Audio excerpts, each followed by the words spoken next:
Good morning. Thank you very much for joining us here on Times Now. This is the newspaper show and I'm Hina Gambhir. Let's get started with the headlines that we have for you as far as the Times of India this morning is concerned. The big story that the Times of India this morning is leading with is what Prime Minister Modi said yesterday in his Mann Ki Baat address. He said on Kargil Day, Prime Minister's tough talk on Dusht Pak, a hint to China. The crooked harm, even well-wishers. In fact, to the wicked, enmity with one and all for no reason comes naturally. Crooked people keep thinking of harming even their well-wishers. Such enmity will eventually prove costly for the Dusht itself, like Kargil did in case of Pakistan. So this is what Prime Minister Narendra Modi said yesterday. No mention of Beijing, but parallel with 1999 striking.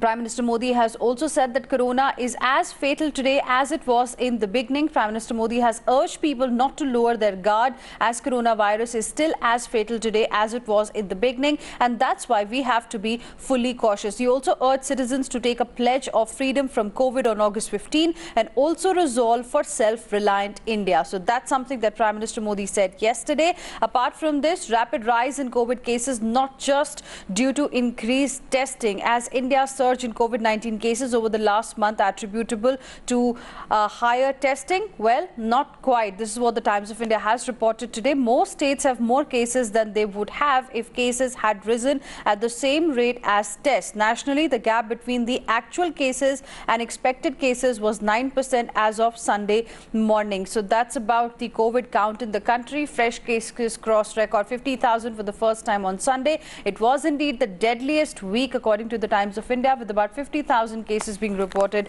in a single day. Then Chief Minister may spell out measures for economic revival. Delhi Chief Minister Arvind Kejriwal is likely to announce a series of initiatives next week for the city's economic revival, which is going to include the launch of Jobs Portal, focus on getting all business activity to resume, including malls and hotels. Reliance Industries close to deal for future retail.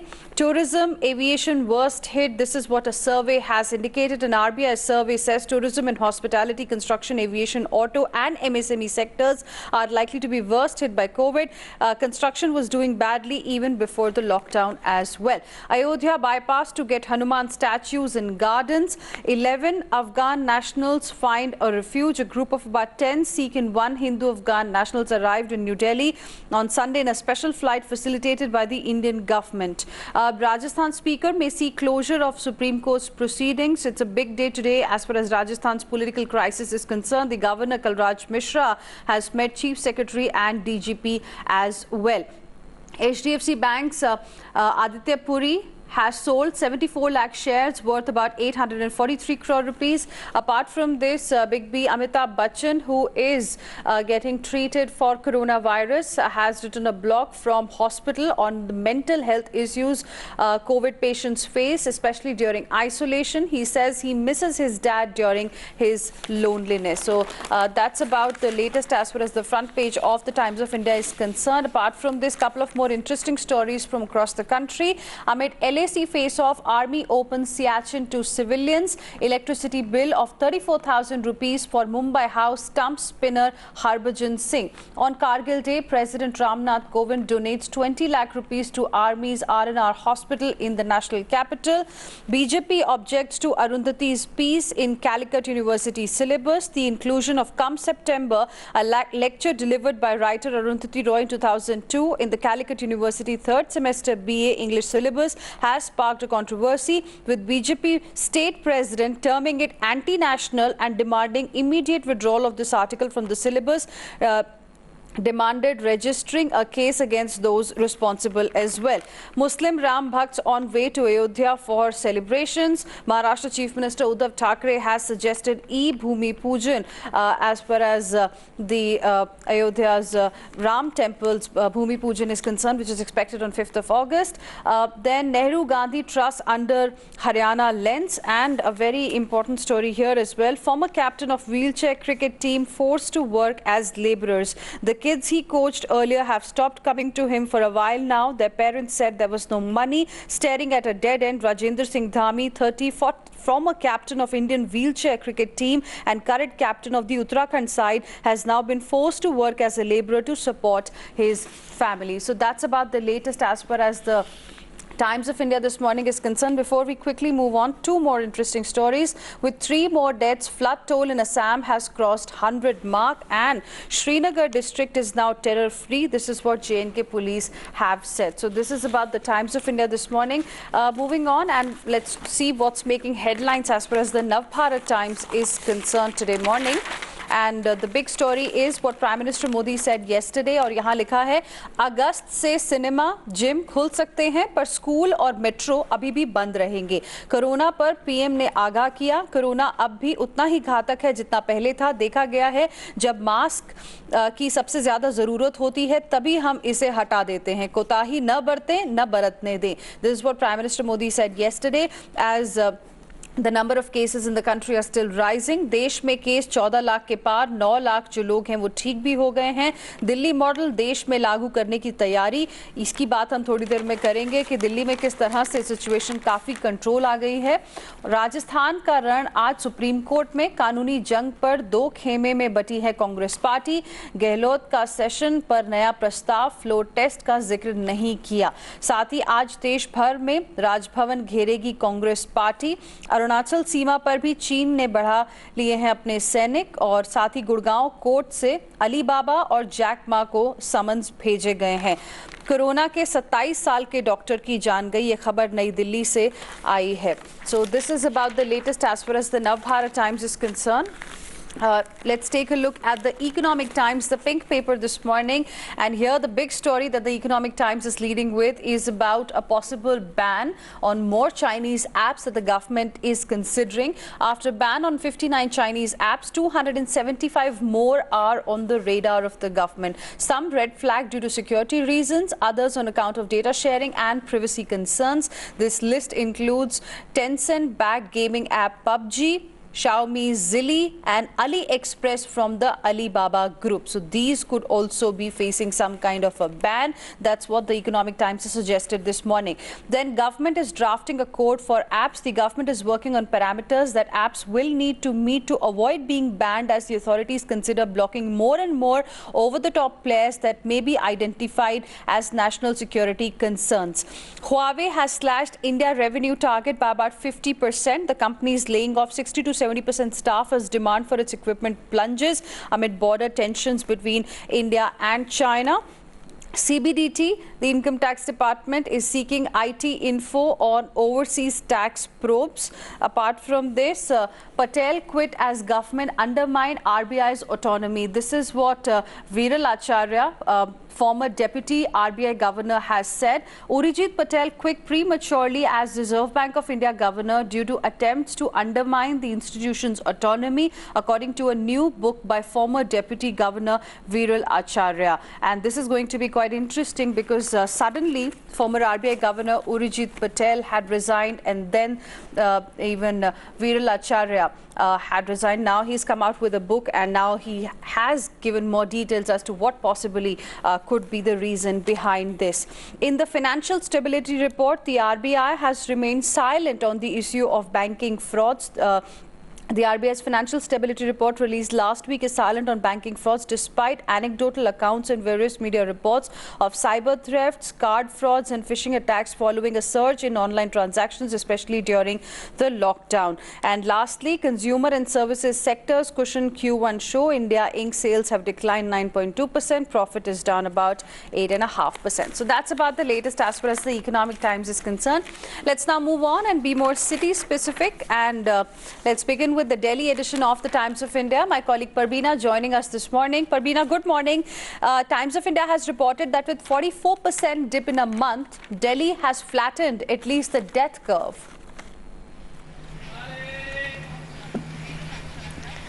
Well, yes, if you see the numbers of COVID deaths in the national capital, it has come really low from what we have seen in the past weeks. And the reason stated by the state government is how responsive they have been through at various levels. Of course, one is the Corona app, which has been helping people. One is responsive ambulance system, the availability of ICU beds, how they have kept increasing the facility of COVID COVID centers and also providing oximeters wherever possible in different zones of Delhi. These are few of the points which are listed by the state governments, which has helped them to bring down the numbers in the national capital as far as COVID deaths are concerned. Having said that, the state government is also saying that it is not over for them. They are still prepared, they are still working on these systems, and the availability will still be there because you just never know, because the virus is still there in the air, and hence they are prepared and they're still working on all these mechanisms and the medical infrastructure which was prepared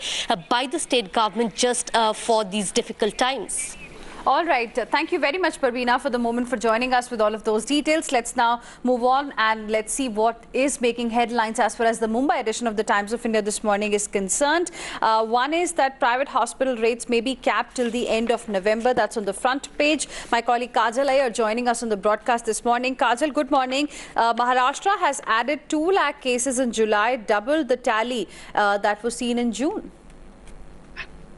Good morning, Hina. Yes, in fact, the satellite towns of Mumbai have been contributing to the maximum rise of cases, and also Pune has seen a second wave of surge in this particular unlockdown period. Ever since the lockdown was lifted on June 5th in Maharashtra, the cases have been increasing in the satellite towns of Mumbai and in Pune, and that has actually contributed to the rise in cases. So yes, in 1 month itself, if the cases have doubled, it is a cause of concern. And that is why perhaps the government has said that it may not be easy for the government to lift the lockdown anytime soon here in the state. All right, Kajal, appreciate you joining us with all of those details. Couple of more interesting stories from the Mumbai edition. Maharashtra government may continue capping of hospital charges till at least November end. 70% beds at 5 biggest jumbo COVID facilities are now with private contractors. 60,000 vials of COVID vaccine to be kept aside for Parsis only. And lastly, BEST victory. 1,000 employees are back home after battling coronavirus.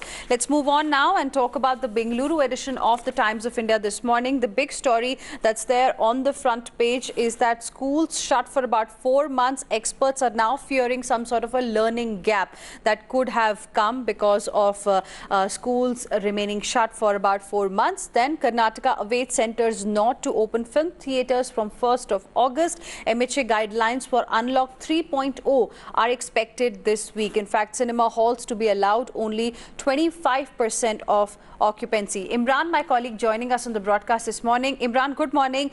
You know, the situation in Karnataka is getting quite worse on a daily basis, and yet Karnataka is looking forward to opening theatres. Well, absolutely. In fact, the Chief Minister said that he's looking up to opening up the economy more as far as the lockdown 3 is concerned. And one aspect of it is the cinema halls. And he already had a meeting with the multiplex owners and standalone cinema theaters on Friday. And the Chief Minister said that he is open to cinema theaters being opening and operating. And but he's waiting for the centers not on this. And it will be, even if it functions, it will be 25% of the capacity is what we're looking at right now. But CM has positively responded, saying that he's opening up, he's all for the cinema theaters opening up and the economy, should be less of restrictions as far as the economy opening up is concerned. All right. Thank you very much, Imran, for the moment, for joining us with all of those details. Let's now move on and talk about the Kolkata edition of the Times of India this morning. And on the front page, it has been reported that longer ICU stays are keeping critical care out of reach for many in the city of Kolkata. Then there's going to be a meeting today to decide the new lockdown dates. Focus also on managing crowd on other days when there is no lockdown in the state of West Bengal. Then prices shoot up as Sunday markets return to business with depleted stocks. We will be going across to my colleague Tamal Saha, in fact, who's joining us live right now for more on this. Tamal, good morning. New town complexes to convert community halls into COVID care units. Well, that's right. In fact, the state government for long had been trying to break this, or rather broken this truce among people, and making them realize that a space has to be offered for such a purpose, because there had been a lot of innovations working among people. The reason why the society had resisted the government's attempts of creating quarantine centers and safe homes in neighborhoods. But now, Newtown, which falls in the eastern part of Kolkata, a little outside this main town, there the town complex services have decided to offer their community centers to the state government for the purpose of safe home. So anybody from that particular complex, if gets infected, would be advised to stay at the safe home inside the complex, but at the community center. Well, the health department is yet to give a final nod to it, but as far as recce is concerned, deciding upon logistics are concerned, the state government has already worked on it. As far as safe homes are concerned, the state has also decided that people will not be left to themselves. There would be medical attendants permanently deployed over there to ensure there is proper vigilance, proper supervision. There would be oxygen cylinders attached, given to the safe homes, and the safe homes would also have a dedicated, designated COVID hospital nearby, so that if there is any deterioration of any patient, the patient can be shifted to a COVID hospital without wastage of any time. Ambulance services would also be given to every safe home. So yes, when it comes to logistics, the state government and the health department, they are trying to figure out whether such community centers can be converted into a safe home. If yes, what are the logistical preparations the state has to do, and how much will that really help saving people in that particular complex, and also in the near vicinity. All right, Tamal, thank you very much for the moment, for joining us with all of those details. Let's now move on and talk about the Chennai edition of the Times of India this morning. On the front page, it has been reported that there were about 7,000 cases in Tamil Nadu for second day in a row, and 3,000 positive cases are missing from Bengaluru. That's another story, in fact, that is now developing. A lot of COVID patients missing, especially from different parts of Karnataka. Then COVID in town, first day at college has to wait. City colleges to begin new session with online classes. For more on this, Shabir, my colleague, is joining us on the broadcast. Shabir, good morning. Give us more details. Perhaps the students will have to wait to go to their college for that first day, because online session perhaps is the only option now.